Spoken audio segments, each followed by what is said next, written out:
Good morning, everyone. I'm Sandeep, and I'm going to start a session about succulent and cactus care. And today, I'm going to explain about how to take care of cactus, reporting dormancy, and what kind of soil requirement, water requirement, and feeding, and little bit propagation also. So, can anyone tell me how many of you are growing cactus and succulents? I hope everyone.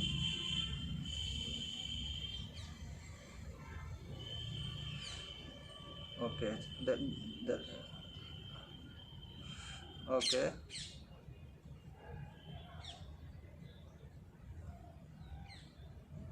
okay.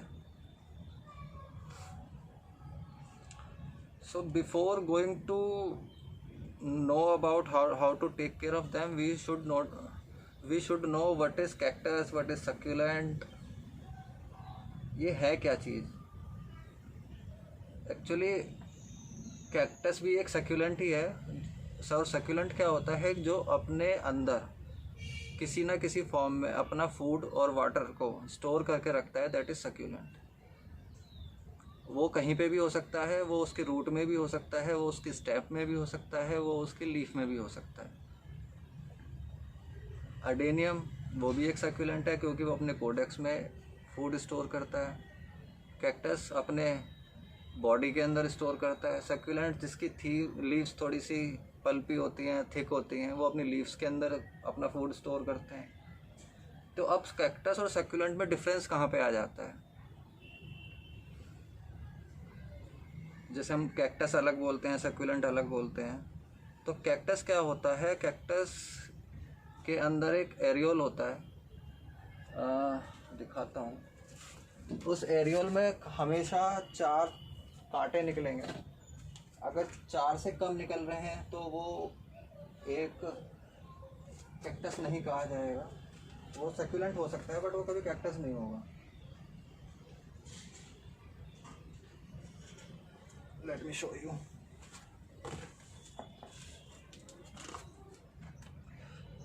Mute कर लीजिए आप लोग थोड़ा सा. जैसे ये देख रहे हैं आप,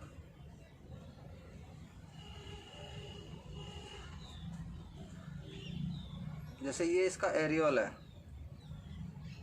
अब यहाँ से 1 2 3 4 5 6 7 8 9 स्पाइंस निकल रहे हैं. Is it visible. तो ये जो वाइट कलर का पोर्शन है, इसको एरियोल बोलते हैं, और इसमें से स्पाइंस निकलते हैं, थॉर्न्स निकलते हैं. और यहीं से ही इसकी फ्लावरिंग भी स्टार्ट होती है, और यहीं से इसके पप्स निकलते हैं. तो ये डिफ्रेंशिएट करता है कैक्टस और सक्यूलेंट को. और एक यूफोर्बिया होता है जिसमें सिंगल स्पाइन होता है, वो एक सक्यूलेंट होता है, वो कैक्टस की कैटेगरी में नहीं आता. ये डिफरेंस समझ में आया. हेलो. तो ये एक बेसिक डिफरेंस होता है. और एक एग्जांपल आपको यूफोर्बिया का दिखाता हूँ. जैसे ये एक यूफोर्बिया है, इसमें देखिए आप, इसके थोन्स होंगे. तो ये सिंगल थोन्स है यहाँ पर.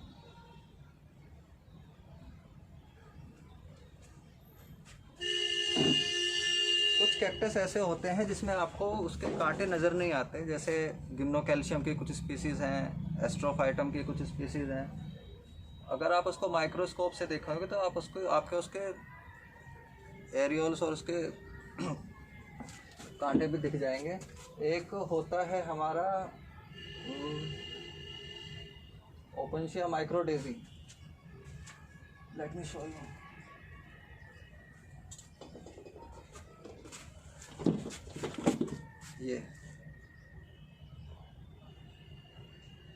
ये इसका एरियोल है, और इसमें छोटे छोटे छोटे छोटे स्पाइंस निकल के आ रहे हैं.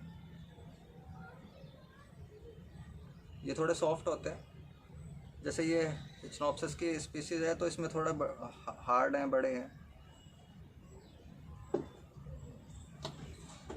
तो कैक्टस बहुत ही स्लो ग्रोइंग प्लांट है।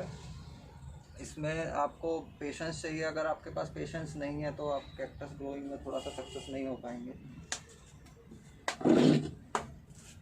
और एक एग्जांपल मैं आपको दिखाता हूँ।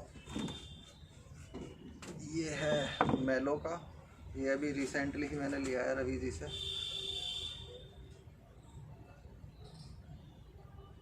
तो ये अप्रॉक्स मान के चलिए, जो ये नीचे वाला प्लांट है ये हमारे दिल्ली एनसीआर के अकॉर्डिंग 7 से 8 साल ले लेता है इतना पोर्शन बनने में। और इसके ऊपर जो ये कैप आती है,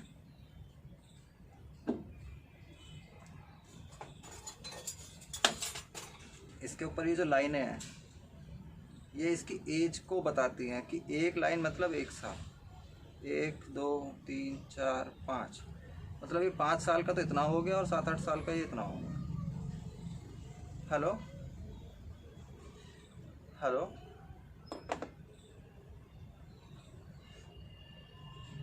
सर नेटवर्क तो परफेक्ट। 1 मिनट, नेटवर्क स्विच करता हूँ। अभी ठीक है?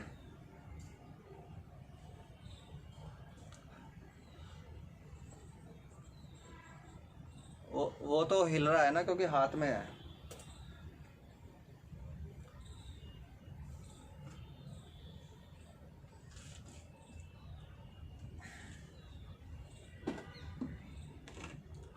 अभी और एक हमारा लोगों को थोड़ा सा कंफ्यूजन रहता है सक्यूलेंट्स में। जैसे कि एक अलो है, वो भी एक, जैसे ये एक अलो है, ये है अलो मैकुलाटा। और सबसे बड़ा जो डिफरेंस है ये मैं एक बहुत अच्छी डाउट क्लियर कर रहा हूँ जिसमें लोगों को बहुत ज़्यादा डाउट रहता है।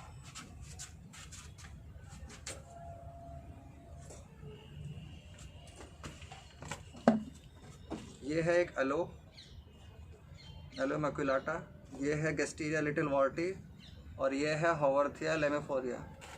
इन तीनों में लोगों को बहुत ज़्यादा कन्फ्यूज़न रहती है कि तीनों एक ही होते हैं। नहीं, ये तीनों अलग हैं।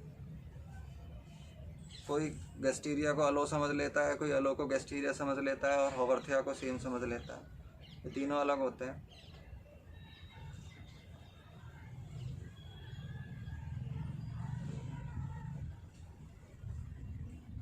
ये मैंने अभी अपलोड करके रखा हुआ था।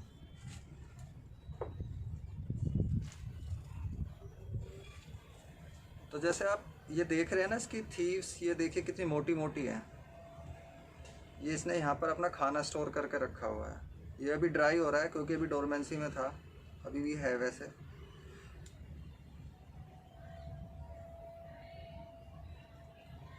एक होता है ये मोनेडियम, ये अपना यहाँ पर ये इसका कोडेक्स है, ये यहाँ पर इसका अपना खाना स्टोर होता है। ऐसे ही अडेनियम का भी उसके कोडेक्स में खाना स्टोर होता है।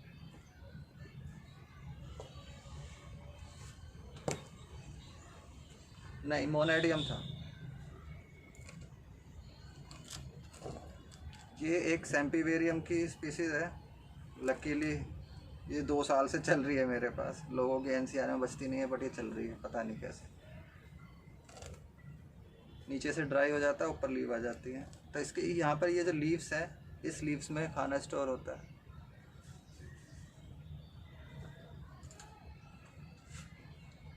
ये कैक्टस है, कॉर्परेंथा।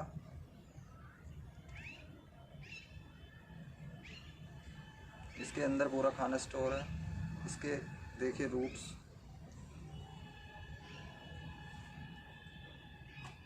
तो ये एक ऐसा चीज़ होती है कि ये अपना जब इसके ग्रोइंग पीरियड होता है तो ये अपना सारा खाना अंदर स्टोर करता है। और जब ये अपने रेस्टिंग टाइम में जाता है तो जब जितना भी खाना इसने अपना अंदर स्टोर किया है तो ये उसको वहाँ से यूज़ करना शुरू कर लेता है। अब बात आती है कि इसका ग्रोइंग सीज़न और इसका रेस्टिंग पीरियड क्या है।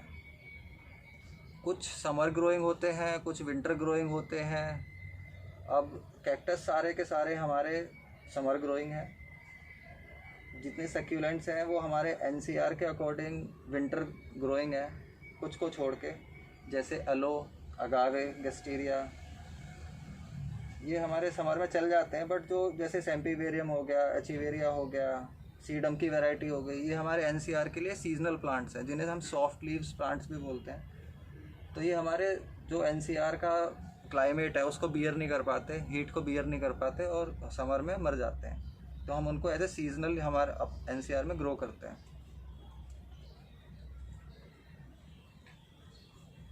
कैक्टस का जो ग्रोइंग टाइम है वो है, बेस्ट ग्रोइंग टाइम है मार्च से लेके सितंबर तक, ऐसा लोग कहते हैं।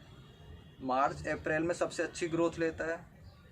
मई जून जुलाई का टाइम एक ऐसा होता है जिसमें गर्मी बहुत ज़्यादा पड़ जाती है और हमारा एनसीआर का टेम्परेचर 40 के ऊपर चला जाता है। तो कहने को तो ये डेजर्ट प्लांट है और हम इनको खुली धूप में रख देते हैं, बट ऐसा नहीं है। जहाँ टेम्परेचर हमारा 40 के ऊपर गया, इनको भी प्रॉब्लम होनी शुरू हो जाती है, सनबर्न इनको भी होता है। तो हमें इनको बचाना पड़ता है। फिर हमारा मानसून का टाइम आ जाता है, फिर हमें इनको पानी से बचाना पड़ता है। अब क्योंकि ये सक्यूलेंट्स हैं तो इनकी पानी की रिक्वायरमेंट भी बहुत कम है। इनको पानी तभी देना चाहिए जब इनको ज़रूरत है। आप जैसे ही प्लांट्स को ग्रो करना शुरू करोगे तो आपको उनकी बॉडी लैंग्वेज को देख के पता चल जाएगा कि इसको पानी की ज़रूरत है। वो अब श्रिंक होना शुरू हो जाएंगे, डिहाइड्रेट होना शुरू हो जाएंगे, तो आपको पता लग जाएगा कि किसकी पानी की ज़रूरत है। दूसरा, आप जब वाटरिंग कर रहे हो तो वाटरिंग डिपेंड करती है कि आपका प्लांट रखा कहाँ पर है। अगर वो ओपन में है तो उसकी वाटर रिक्वायरमेंट बढ़ जाएगी, जहाँ क्योंकि उसको वहाँ पर डायरेक्ट सनलाइट भी मिल रही है, फ्रेश एयर भी मिल रही है, और उसकी जो उसका पानी है वो टाइम टू बहुत जल्दी सूख जाएगा। अगर आपका प्लांट बालकनी में रखा है, इंडोर रखा है, तो उसकी वाटर रिक्वायरमेंट कम हो जाएगी, क्योंकि वहाँ पे पानी इतनी जल्दी नहीं सूखेगा। तो जैसे मेरे सारे प्लांट ऊपर टेरेस पे रखे हैं, मैं फ्रिक्वेंटली वाटरिंग करता हूँ, तो कभी दूसरे दिन कभी तीसरे दिन, डिपेंड करता है कि वो उसकी बॉडी लैंग्वेज क्या कह रही है। बाकी दूसरा सिग्नल ये होता है कि जब आपकी टॉप सॉयल सूख जाए तब आप उसमें वाटरिंग करिए। एक है प्लांट की लोकेशन, मोस्ट इम्पोर्टेंट थिंग, ये आप प्लांट को कहाँ पर रख रहे हैं। कुछ स्पीसीज ऐसी हैं जो डायरेक्ट सनलाइट में चलती हैं, और कुछ स्पीसीज ऐसी हैं जो इनडायरेक्ट सनलाइट में चलती हैं। जैसे ये वाला सेक्शन है मेरा पूरा, यहाँ पर डायरेक्ट सनलाइट वाले प्लांट रखे हुए हैं, जिसमें ममेलेरिया रखे हुए हैं, हेमाटो रखे हुए हैं, एडेनियम्स रखे हुए हैं, अगावे रखे हुए हैं, एचनोप्सिस हैं। और ये इधर वाला जो सेक्शन है, इधर बस मॉर्निंग की इनको 2 घंटे की लाइट मिलेगी और उसके बाद ये शेड में आ जाएंगे। तो इस टाइप के जो प्लांट्स हैं, जैसे गिम्नोकैल्शियम हो गया, एस्ट्रोफाइटम हो गया, और कैप्रोकैक्टस हो गया, ये कुछ ऐसे प्लांट्स हैं। तो इनको सन रिक्वायरमेंट ज़्यादा नहीं चाहिए होती, क्योंकि इनको सनबर्न बहुत जल्दी होता है। अब उसके पीछे एक थ्योरी है, जिसके ऊपर थॉर्न्स ज़्यादा होंगे वो तो अपना सन से उसको अपने आप को कवर अप कर लेगा। अब जिसके ऊपर थॉर्न्स नहीं है वो अपने आप को सन से कवर नहीं कर पाता, तो इसलिए उसको सन से बचाना पड़ता है। अब जैसे मैं एक एग्जांपल आपको बोल रहा था कि प्लांट की बॉडी लैंग्वेज देख के कैसे पता चलेगा कि उसको पानी की रिक्वायरमेंट है। ये देखिए, ये प्लांट देख के आपको कुछ समझ में आ रहा है?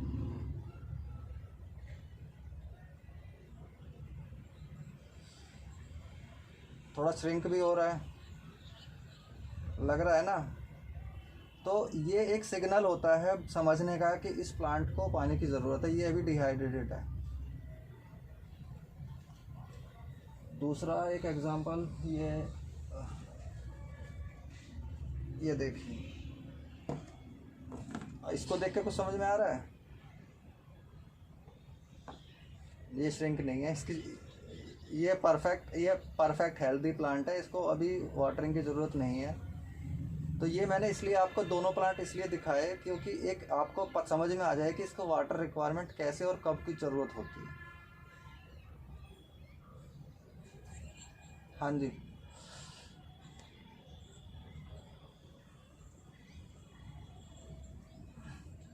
मोस्टली गिम्नो कैल्शियम और एस्ट्रोफाइटम ज़्यादा सन में नहीं जाते हैं।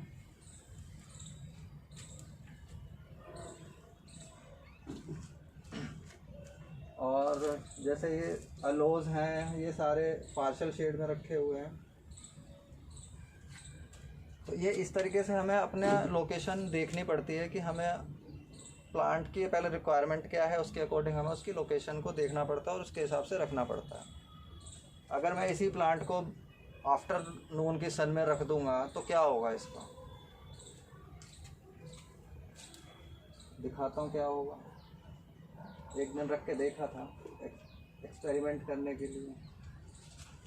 ये देखिए, ये क्या हुआ, जल गए ना। इसीलिए मैं आपको पूरा लाइव दिखा रहा हूँ कि एक एग्जांपल के साथ, कि आपको पता चल जाए कि आपको उसको टेक केयर कैसे करना है। नहीं होगा, ये ऐसे ही रहेगा। सनबर्न आ गया इसके ऊपर।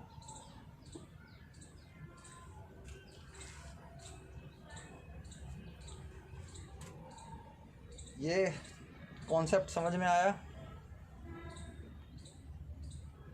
हेलो, बिल्कुल क्लियर। तो इस तरीके, हाँ नहीं, आप बात एक बार मैं बाद में कनेक्ट कर लूँगा। ये हो गई इसकी वाटर रिक्वायरमेंट कैसी है, इसको देखना कैसे है। अब दूसरी इम्पोर्टेंट चीज़ है पॉट सिलेक्शन, कि आप जो कैक्टस या सक्यूलेंट लगा रहे हैं उसका पॉट सिलेक्शन आप क्या कर रहे हैं, कैसे कर रहे हैं। एक्सपर्ट्स कहते हैं, थ्योरी कहती है कि प्लांट जितना बड़ा है उससे 10 से 15 मैक्सिमम 20% बड़ा पॉट होना चाहिए, सही कहते हैं। दूसरा, प्लांट में ड्रेनेज बहुत अच्छा होना चाहिए। जैसे मैं कुछ एग्जांपल्स दिखाता हूँ आपको। ये डिफरेंट टाइप के पॉट्स हैं जो मैं यूज़ करता हूँ।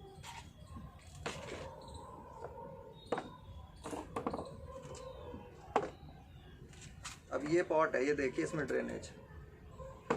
ये छोटा सा पॉट है, इसमें देखिए ड्रेनेज, ये ड्रेनेज, ये चारों तरफ से ड्रेनेज, ये इसके ड्रेनेज। तो एक कैक्टस के लिए वाटर ड्रेनेज बहुत ज़रूरी है, क्योंकि हमें इसको ज़्यादा पानी नहीं देना है। अब बात आती है मीडिया की। मीडिया हमारा ऐसा होना चाहिए कि पानी डाला और उधर से निकल गया, बिल्कुल वेल ड्रेन, जिसके लिए हम यूज़ करते हैं मोस्टली सिंडर। अब सिंडर हर जगह नहीं मिल पाती, तो उसका ऑल्टरनेटिव मैं अभी आपको बता दूंगा। ये है सिंडर। मैं 3-4 तरीके का मीडिया यूज़ करता हूँ। हाँ, एक चीज़ मैं आपको बताने भूल गया कि जो गिम्नो कैल्शियम, एस्ट्रोफाइटम जैसी स्पीशीज़ हैं, इनकी वाटर रिक्वायरमेंट थोड़ी सी और कैक्टस से ज़्यादा है। जो स्नोप्सिस हो गया, आपका मलेरिया हो गया, इनसे थोड़ी सी इनकी वाटर रिक्वायरमेंट ज़्यादा है। ये बहुत जल्दी डिहाइड्रेटेड हो जाते हैं, जबकि उधर से दूसरे वाले नहीं होते। तो हमें इन पर थोड़ी वाटर फ्रिक्वेंसी बढ़ानी पड़ती है। तो इसके लिए मैं अपना मीडिया भी अलग यूज़ करता हूँ, और बाकी कैक्टस के लिए दूसरा मीडिया यूज़ करता हूँ। तो जैसे ये वाला मीडिया है, ये थोड़ा सिंडर, ये थोड़ी मोटी है। एक इसको यूज़ करता हूँ मैं दूसरे टाइप के प्लांट्स में, जैसे मेलो कैक्टस हो गया, फेरो कैक्टस हो गया, हेमाटो हो गया, मलेरिया हो गया। एक मीडिया है मेरे पास ये वाला, ये देखिए, ये बारीक है और इसमें सैंड मिक्स किया हुआ है, सैंड प्लस बोन मील वगैरह। वो मैं अभी पूरा बता दूंगा कि क्या क्या आपको लेना है।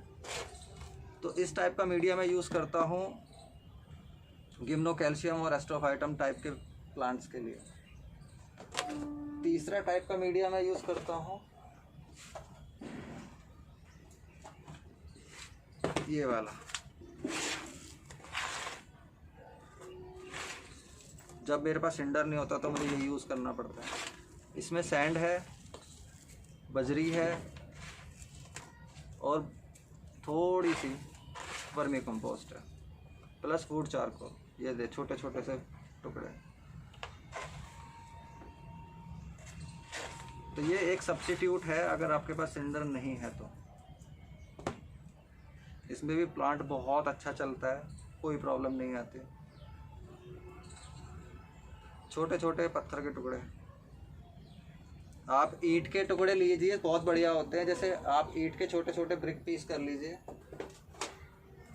उसको मिला दीजिए पॉट में, पॉटिंग मिक्स में। नहीं, बदरपुर अलग होता है, सैंड और बदरपुर दोनों अलग होते हैं। वुड चारकोल लकड़ी का कोयला।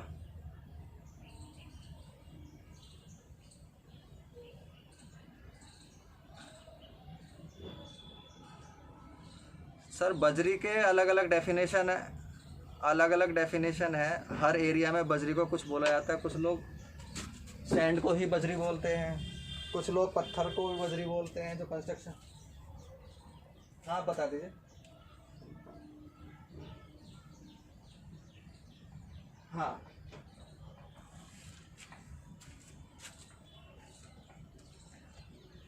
मैं पूरा पॉटिंग मिक्स का प्रोपोर्शन बता रहा हूँ। अगर आप सिंडर यूज़ कर रहे हैं तो आपको 90% सिंडर लेनी है और 10% उसमें अदर थिंग्स जो भी आप अपने प्लांट की रिक्वायरमेंट के अकॉर्डिंग डालना चाहें, जिसमें बोन मील डालते हैं, नीम खली डालते हैं और वर्मी कंपोस्ट डालते हैं। उसका प्रोपोर्शन आपको बिल्कुल नहीं बढ़ाना। अगर आप उसका प्रोपोर्शन बढ़ा दोगे तो आप सिंडर की पोरोसिटी को बिल्कुल ख़त्म कर दोगे, उसमें पानी रुकना शुरू हो जाएगा। ये चीज़ के मिनिमम 90% सिंडर और 10% में वर्मी कंपोस्ट, नीम खली और बोन मील। हाँ, जितने भी हमारे ये कैक्टस और सक्यूलेंट्स होते हैं, इसमें हमें फर्टिलाइज़र की ज़रूरत इतनी ज़्यादा नहीं होती, क्योंकि हमें साल में एक बार भी कर दिया काफ़ी है। जब आप सॉइल लेस में यूज़ करिए, क्योंकि सॉइल हम इसलिए यूज़ नहीं करते, सॉइल में एक तो वाटर लॉगिंग बहुत जल्दी हो जाती है और फंगस लगने के चांसेस बहुत ज़्यादा होते हैं। एक सीक्रेट मैं अपना रिवील कर, क्या रिपीट करूं बताइए?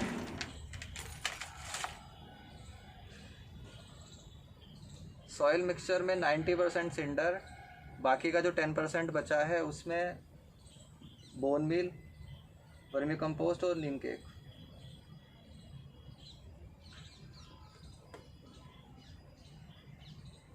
और अगर आप के पास सिंडर नहीं है तो जैसे मैंने ये आपको बजरी वाला बताया था, इसमें मैंने लिया है 50% बजरी, 20% कंपोस्ट और 30% सैंड।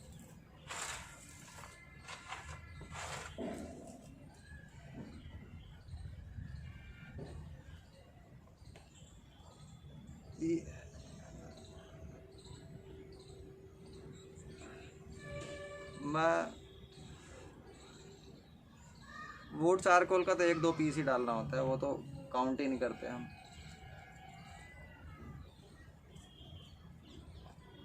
बजरी, हाँ जी सर।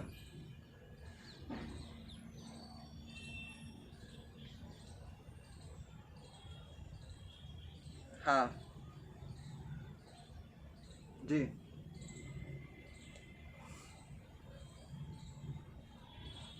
एक मैं अगर आपको एक इसका ऑल्टरनेटिव भी बता देता हूँ कि इसमें मैंने कभी कभी जब मुझे बजरी मेरे पास नहीं होती तो ये देखिए, इसमें ना आपको छोटे छोटे मार्बल के चिप्स नज़र आ रहे होंगे, मैं ये भी यूज़ कर लेता हूँ। मुझे तो पोरोसिटी बढ़ानी है। हाँ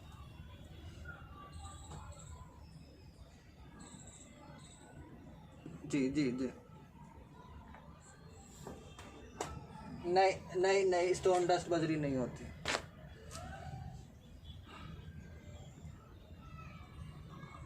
हाँ, वही तो कोर्स सैंड होता है, वो तो बेस्ट है। ठीक है, ये दो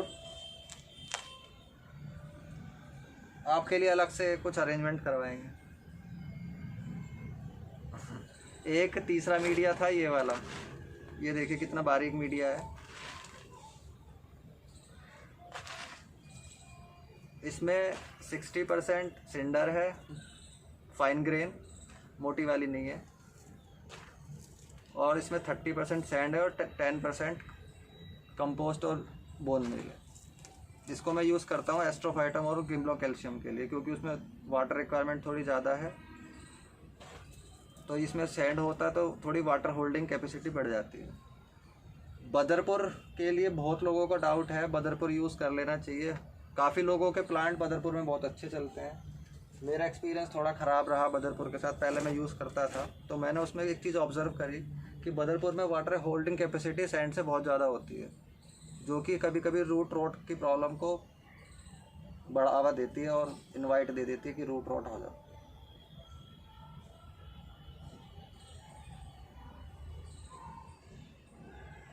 जी जी जी जी। सॉइल रिक्वायरमेंट समझ में आई थोड़ी। ये हम इस मीडिया को यूज़ क्यों कर रहे हैं, क्योंकि हमें पानी स्टोर करके नहीं रखना है। अगर इसमें थोड़ा बहुत मॉइस्चर रह जाता है तो कैक्टस और सक्यूलेंट को मॉइस्चर से प्रॉब्लम नहीं होती है।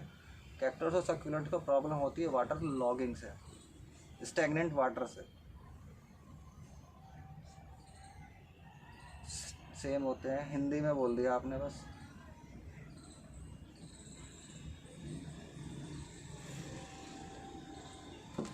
एक मेरे को एग्जांपल देना था आपको कि जो मैं बोल रहा था कि पॉट सिलेक्शन प्लांट के साइज से 10 to 20 मैक्सिमम 20% बड़ा होना चाहिए। ये एक एग्जांपल है जो मैंने थोड़ा सा एक्सपेरिमेंट करा था।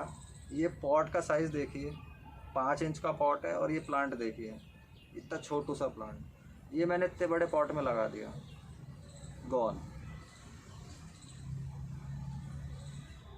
कोई और भी रीज़न हो सकता है, ये मैं एक एग्जांपल के लिए बता रहा हूँ आपको।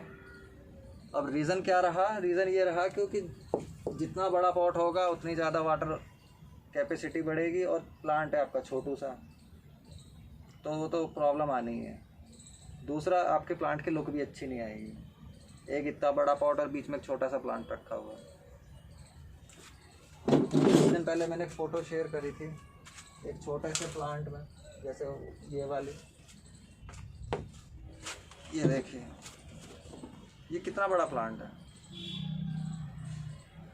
2 इंच का, और प्लांट देखिए फर्स्ट क्लास मस्त ग्रो हो रहा है, पप्स भी दे रहा है, और लुक भी देखो कितनी क्यूट सी अच्छी सी आ रही है। तो पॉट सिलेक्शन, मीडिया और वाटरिंग, ये चीज़ अगर आपने समझ ली तो कैक्टस ग्रो हो जाएगा, सक्यूलेंट साथ में।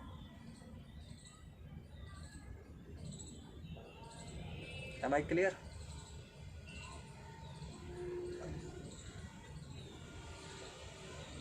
अभी तो मैंने स्विच किया है, एक बार दोबारा स्विच कर लेते।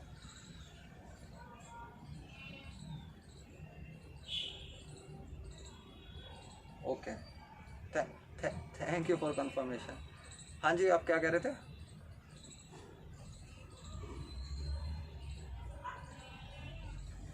देखिए, मैं एक बजट गार्डनर हूँ, और जेड एक बहुत हार्डी प्लांट है और एक सक्यूलेंट कैटेगरी में आता है।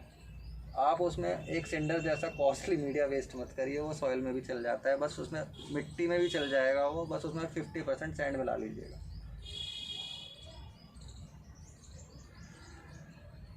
सेम।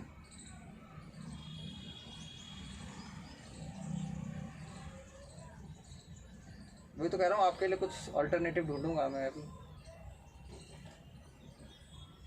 मुझे भी थोड़ी रिसर्च करनी पड़ेगी, क्योंकि कोकोपीट मैं पर्सनली मैं एडवाइस नहीं करता हूँ। कोकोपीट मिला लीजिए, क्योंकि मैं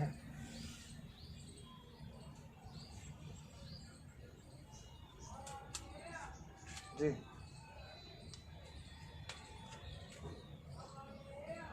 आपने एलो के लिए पूछा था ना अभी। ये देखिए एलो, मेरा एलो का मीडिया। मिट्टी और सैंड, ऊपर थोड़े पत्थर पड़े हुए हैं मल्चिंग करने के लिए डाले हुए। हाँ ना ना ना ना ना, बिल्कुल नहीं, बिल्कुल नहीं, रिवर सैंड।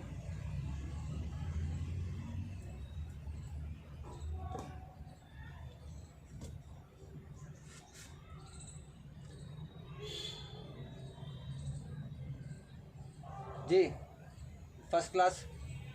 एलोवेरा की बात कर रहे हो आप, एलो की बात नहीं कर रहे हो। एलो और एलोवेरा में बहुत डिफरेंस है। एलोवेरा एक स्पीशीज़ है एलो की।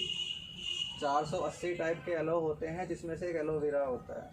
वो इतना हार्डी प्लांट है, वो डायरेक्ट अगर आप सैंड भी नहीं मिलाओगे तो भी उसमें भी चल जाएगा। बट कुछ एलो ऐसे होते हैं जो सेंसिटिव होते हैं, हाइब्रिड एलोज होते हैं, उसमें वो डायरेक्ट सॉइल में आप लगाओगे, वाटर लॉगिंग हो जाती है और वो मर जाते हैं। जैसे कि मैं कुछ एग्जांपल दिखाता हूँ। ये है एलो मर्लोथाइल, ये है एलो फेरोट, ये है एलो डाइकोटोमा, ये है एलो मैक्युलाटा, ये है वेरीगेटेड एलो। तो ये सारे के सारे मेरे सैंड मिक्सचर में लगे हुए हैं। और जो मेरे कुछ कॉस्टली प्लांट हैं, जैसे कि ये मार्लोथाई है, ये फेरोक्स है, ये डाइकोटोमा है, एक रेमोसिसिमा पड़ा होगा इधर उधर कहीं, उनको मैं लगाता हूँ सिंडर बेस में। एक दिखाता हूँ एग्जांपल।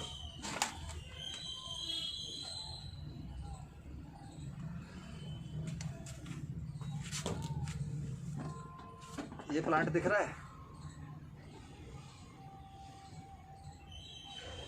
हेलो, ये है एलो डाइकोटोमा। ये थोड़ा मैच्योर प्लांट है, 4-5 साल का। ये सिंडर में लगा हुआ है क्योंकि मुझे इस प्लांट पर रिस्क नहीं लेना था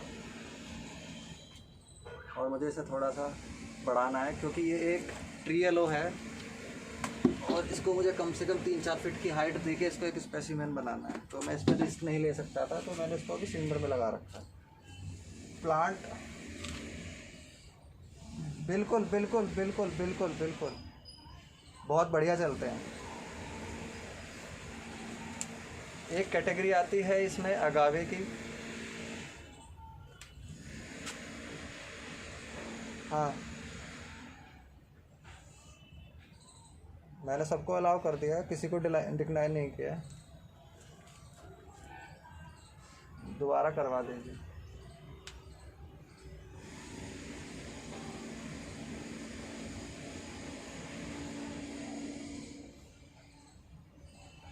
ये पूरा पोर्शन क्लियर हुआ तो मैं आगे बढ़ूँ।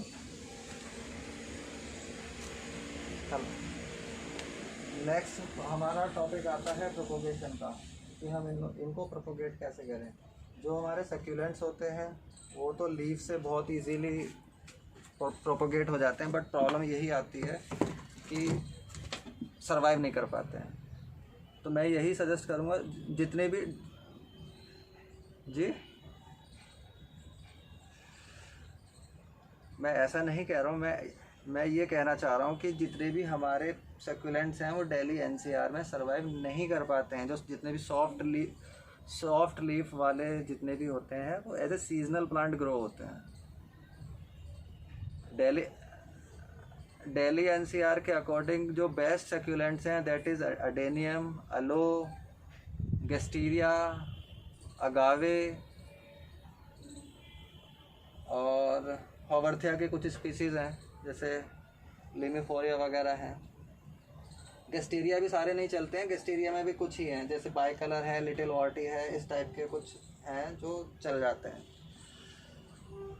क्रेसुला, हाँ सर बंद किया था क्योंकि वो थोड़ी वॉइस की प्रॉब्लम आ रही थी। अभी मुझे वीडियो दिखाना भी नहीं था तो मैंने वीडियो बंद कर दिया था।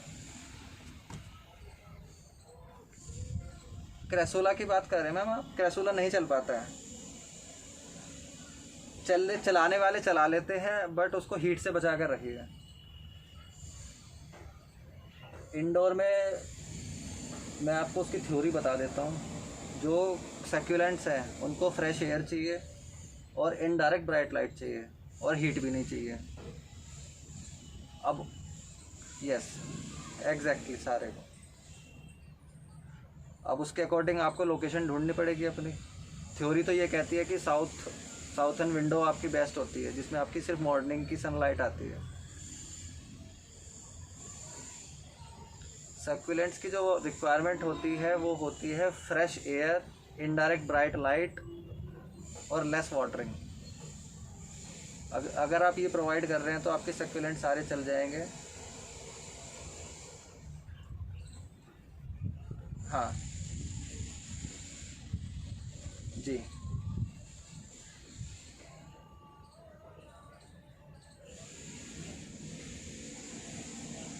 ये थ्योरी कह रही है, मैंने। हाँ हाँ, लेस वाटरिंग।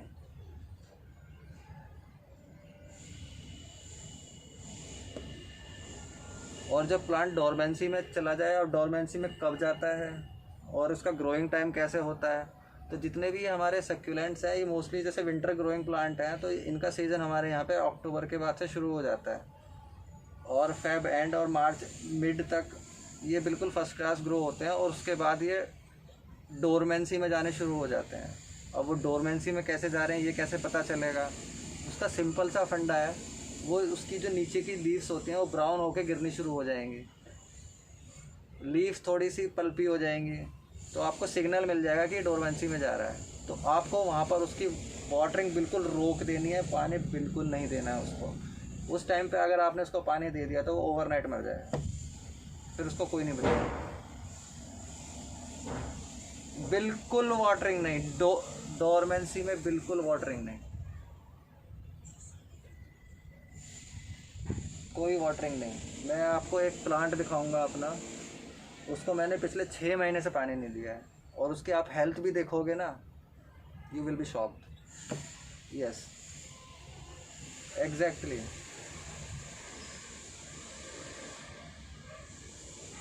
6 महीने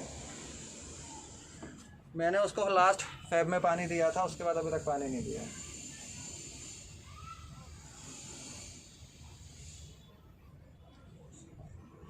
अभी दिखाता हूँ, नीचे जाना पड़ेगा, नीचे रखा हुआ है, हीट से बचाने के लिए उसको मैंने नीचे रखा था।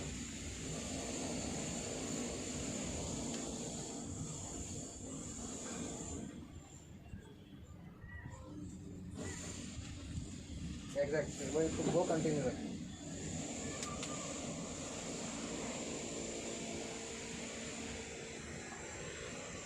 प्रोपोगेशन हमारी इसकी होती है सीड से और पप से, और सक्यूलेंट की यहाँ हाँ होते हैं। फ्लावरिंग होती है, फ्लावरिंग होने के बाद उसके ऊपर सीड पॉट बनता है और सीड पॉट से सीड मिलते हैं। मैंने कुछ गेस्टीरिया है जो मैंने खुद क्रॉस पॉलिनेट करके सीड पॉट बना था, और कुछ उनको सीड से ग्रो किया था। अभी वो हो गए हैं 1.5-2 साल के।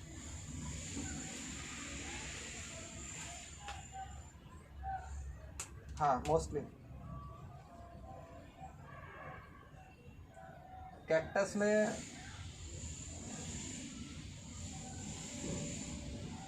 कौन सा प्लांट है ये भी तो डिपेंड करता है ना। कुछ प्लांट अर्ली स्टेज में फ्लावरिंग कर देते हैं, कुछ प्लांट लेट में जाके फ्लावरिंग करते हैं। अब जैसे हाँ, डोरमेंसी का सिग्नल यही है कि जैसे ही टेम्परेचर आपका 25 के ऊपर कूद गया तो प्लांट को प्रॉब्लम होनी शुरू हो जाती है। 25 से 30 तक कोई प्रॉब्लम नहीं होती, 30 के बाद तो बिल्कुल उसको प्रॉब्लम होनी शुरू हो जाती है और वो डोरमेंसी में जाना शुरू हो जाता है। उसकी बॉटम की लीव्स ब्राउन होकर गिरनी शुरू हो जाएंगी, लीव्स थोड़ी पल्पी हो जाएंगी।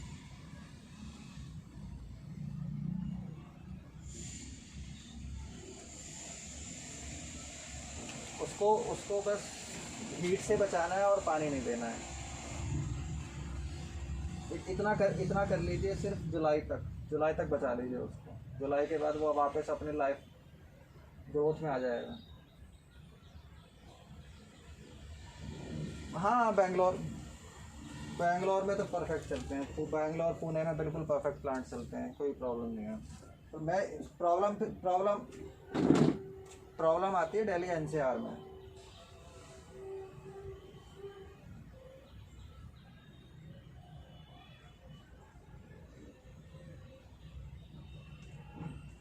प्लांट में डोरमेंसी बहुत ज़रूरी है, लानी चाहिए। अगर अगर वो, हाँ बताइए। हाँ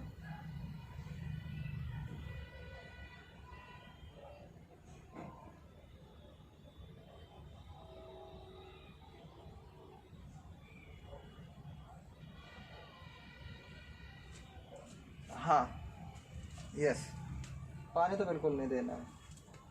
अगर प्लांट, हाँ हाँ, अगर आपका प्लांट डोरमेंसी में नहीं जा रहा है तो आप खुद उसको डोरमेंसी में ले जा सकते हो। उसके लिए उसके प्लांट की रेस्टिंग बहुत ज़्यादा ज़रूरी है। जब तक प्लांट रेस्ट नहीं करेगा तो दोबारा ग्रोथ कहाँ से आएगी। हेलो,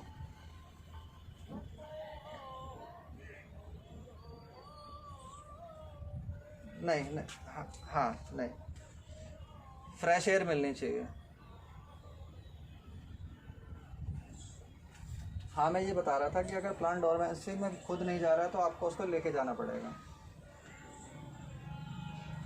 सेम, फीडिंग रोक दीजिए, पानी रोक दीजिए, अपने आप चला जाएगा।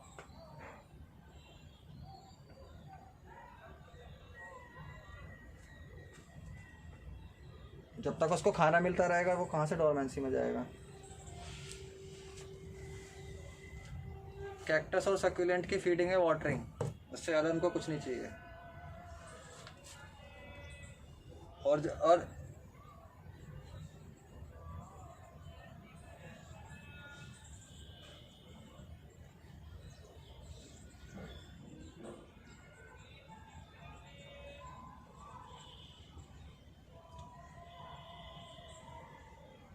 25+।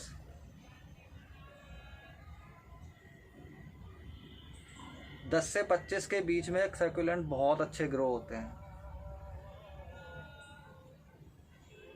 ज़्यादा ठंड भी नहीं चाहिए इनको और ज़्यादा समर भी नहीं चाहिए, हीट भी नहीं चाहिए।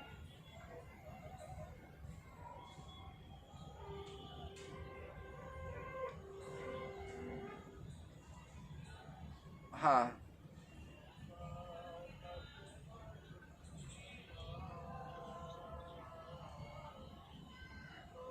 होंगी, होने दो।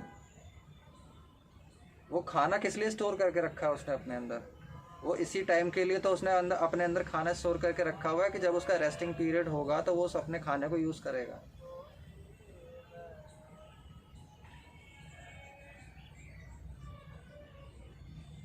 आप आप एक हफ्ते बिना सोए काम कर देखिए, आंसर मिल जाएगा आपको। अरे मैं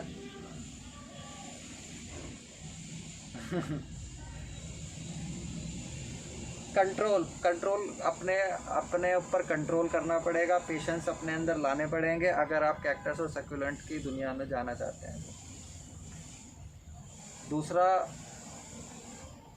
इसका एक बहुत बड़ा मिथ है, वो मैं क्लियर कर देता हूँ कि घर में कांटे नहीं लगाने चाहिए। नहीं जी, मैं तो कांटे वाले प्लांट घर में नहीं लगाने हैं। बहुत लोग बोलते हैं अरे एस्ट्रोफाइटम लगा लो, कहाँ काटे हैं उसमें, गिम्नो कैल्शियम लगा लो, कहाँ काटे हैं उसमें, एलो लगा लो, अगावे लगा लो, कहाँ काटे हैं। दूसरा, अगर कांटे नहीं लगाने तो गुलाब क्यों लगाया है, बोगनविलिया क्यों लगाया है, नींबू का पेड़ क्यों लगाया है? तो फिर कैक्टस से क्या प्रॉब्लम है? इसका हेल्थ बेनिफिट इतना अच्छा है, 24/7 ऑक्सीजन देते हैं। हाँ जी, हेलो। कैक्टस जितने भी हैं ये 24/7 ऑक्सीजन देते हैं। एलो की स्पीसीज 24/7 ऑक्सीजन देती हैं। सेंसीवियरिया 24/7 ऑक्सीजन देते हैं। अगर आप ऐसे प्लांट को अपने घर से दूर रख रहे हो तो देख लीजिए अब आप कितना गलत काम कर रहे हो।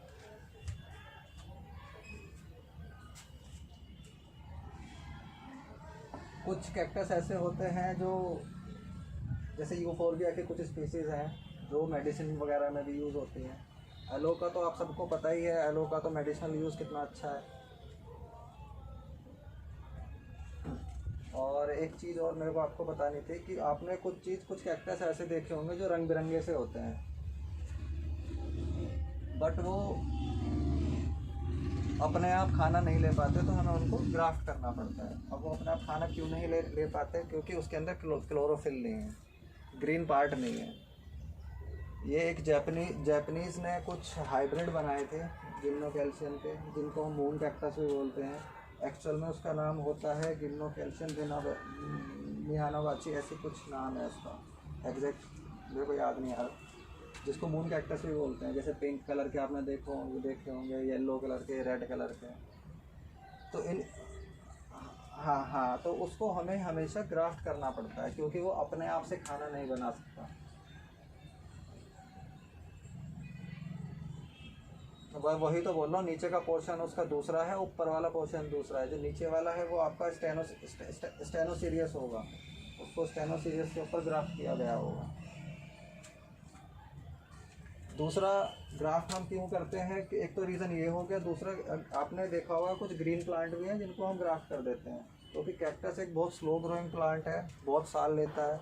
एक साल में अप्रॉक्स मान के चलिए, जो स्लो ग्रोइंग है वो कुछ सेंटीमीटर में ही 1-2 सेंटीमीटर ही ग्रोथ लेते हैं। तो हम उनको एक ऐसे प्लांट के ऊपर ग्राफ्ट करते हैं जिससे उसकी ग्रोथ का रेशो बढ़ जाए। जैसे परियोक्सिस के ऊपर हमने ग्राफ्ट कर दिया, स्टेनोसीरियस के ऊपर ग्राफ्ट कर दिया, क्योंकि ये एक फास्ट ग्रोइंग कैक्टस हैं और इनके ऊपर हम इनको ग्राफ्ट करते हैं तो उसको ग्रोथ में बूस्ट मिल जाता है। वो एक थोड़ा बाद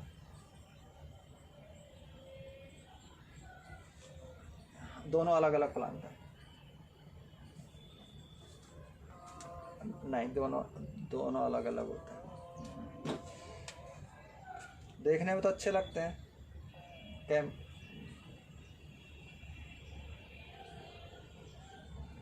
उसका मैं बताने ही जा रहा था। उसका एक बचाने का बहुत अच्छा तरीका है।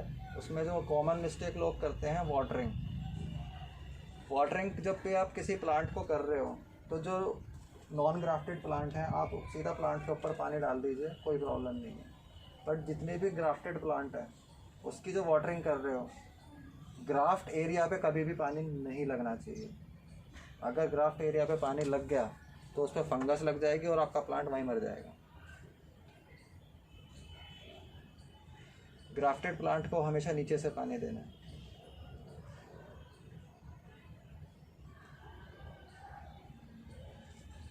जी मैं मिस कर गया था वाटरिंग वाले में बताने में।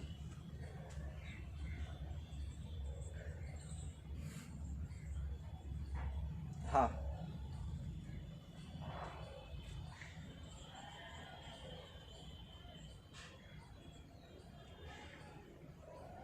बता रहा हूँ, रिपोर्टिंग मैंने अभी बताई कहाँ है।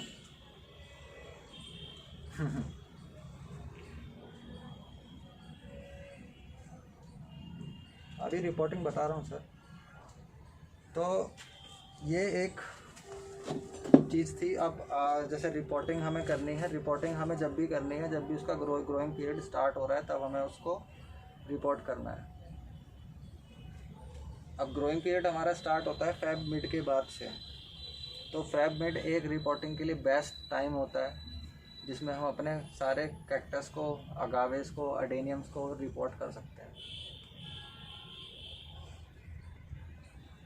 और रिपोर्टिंग करते वक्त पॉट का साइज़ पिछले पॉट से थोड़ा सा 10-12 इंच बड़ा होना चाहिए, अगर आपका प्लांट थोड़ा सा बढ़ गया है तो। अगर प्लांट नहीं बढ़ा है तो आप उसी सेम प्लांट में भी लगा सकते हो, कोई प्रॉब्लम नहीं है।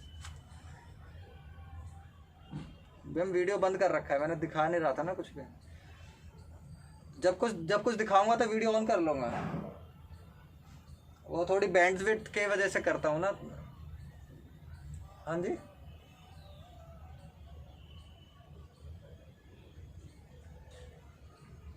मैंने बताया ना कि जितने भी ये वेरिगेटेड प्लांट्स हैं ये अपनी रूट पे ज़िंदा नहीं रह पाते, क्योंकि इसके अंदर क्लोरोफिल नहीं होता है, ये अपनी फूड नहीं बना पाते हैं, इसलिए हम इनको ग्राफ्ट करना पड़ता है।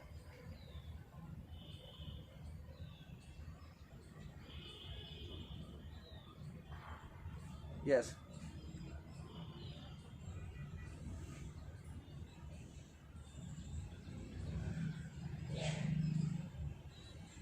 कर दीजिए रिपोर्ट। ये मैं पूरी साइकिल बता रहा हूँ उसके लिए जो बिल्कुल आपके प्लांट आपके घर में ग्रो हो रहे हैं। जो आप नया प्लांट खरीद के ला रहे हो ये उसके लिए नहीं है। अगर आपने प्लांट मार्च में ख़रीदा है, सॉरी इसमें जून जुलाई में ख़रीदा है, तो आप मार्च तक का वेट थोड़ी ना करोगे उसके लिए।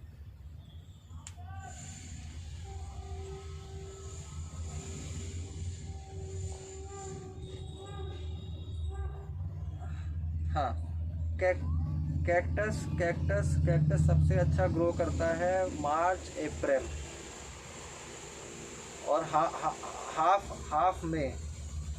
हाफ मई के बाद टेम्परेचर बढ़ना शुरू हो जाता है, वहाँ उसको प्रॉब्लम शुरू हो जाती है। और फिर उसके 1 महीने बाद मानसून आ जाता है, फिर हमें उसे पानी से बचाना पड़ता है। सितंबर और फिर उसके बाद सितंबर अक्टूबर नवंबर ये बेस्ट ग्रोइंग सीज़न होता है कैक्टस का। तो मैं ये सजेस्ट करता हूँ कि जब उसका ग्रोइंग सीजन चल रहा है आप उस टाइम उसको मत छेड़िए, उसको ग्रोथ लेने दीजिए जितनी ग्रोथ ले रहा है। क्योंकि ये टाइम ऐसा होता है कि इस टाइम में टेम्परेचर होता है आपका ना तो ज़्यादा हाई होता है ना ज़्यादा लो होता है, बिल्कुल। हाँ जी,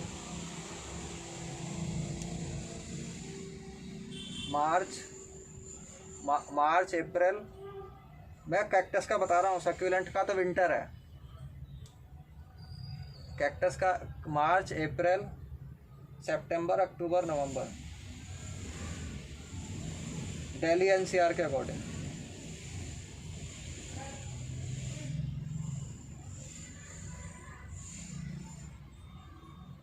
आपके लिए बोला तो मैंने, आपसे अलग से कनेक्ट करूँगा आपके।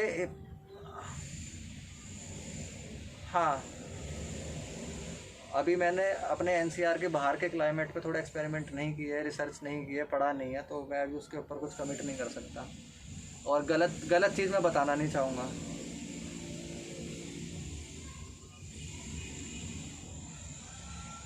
बिल्कुल। तो रिपोर्टिंग जब हम कर रहे हैं तो फिर उसमें मार्च के स्टार्टिंग में हमें रिपोर्टिंग कर लेनी है।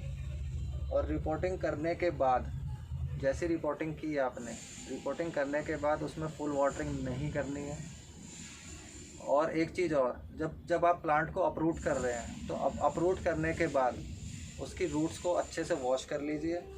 और एक हाइड्रोजन पेरोक्साइड नाम की चीज़ आती है, या फिर अगर वो नहीं है आपके पास, ये रही, और अगर ये नहीं है इससे रूट वॉश कर लीजिए। ये ले लीजिए आप 1 लीटर में 2 ml। वही बताने जा रहा था, या तो साफ़ ले लीजिए या हाइड्रोजन, मैं तो दोनों यूज़ करता हूँ इनसे। पहले हाइड्रोजन पेरोक्साइड से साफ क्लीन करता हूँ, फिर उसके बाद साफ़ लगाता हूँ। तो हाइड्रोजन पेरोक्साइड लगाने से फ़ायदा क्या होता है कि रूट्स को ऑक्सीजन मिल जाती है। अगर आप कैक्टस वगैरह ग्रो कर रहे हैं तो आपके पास कुछ चीज़ें मस्ट हैं, जैसे कि साफ फंजीसाइड। एक ये है 05234 फर्टिलाइज़र, ये मैं अभी बताऊंगा क्यों है, जब फीडिंग जब बताऊंगा आपको। कुछ सीक्रेट्स हैं जो मैं शेयर करना चाहूँगा। और हाँ, जब प्लांट को जब आपने अपरूट कर लिया तो अपरूट करने के बाद रूट्स को वॉश कर लिया, ट्रीटमेंट दे दिया, उसके बाद उसको ड्राई करना है मिनिमम, शेड में, धूप में नहीं, मिनिमम 20 to 48 आवर्स उसको ड्राई करना है। उसके बाद उसको आप फ्रेश मीडिया में पॉट करेंगे, और पॉट करने के बाद उसमें डीप वाटरिंग बिल्कुल नहीं करनी है, मिस्टिंग करनी है, सिर्फ स्प्रे करना है।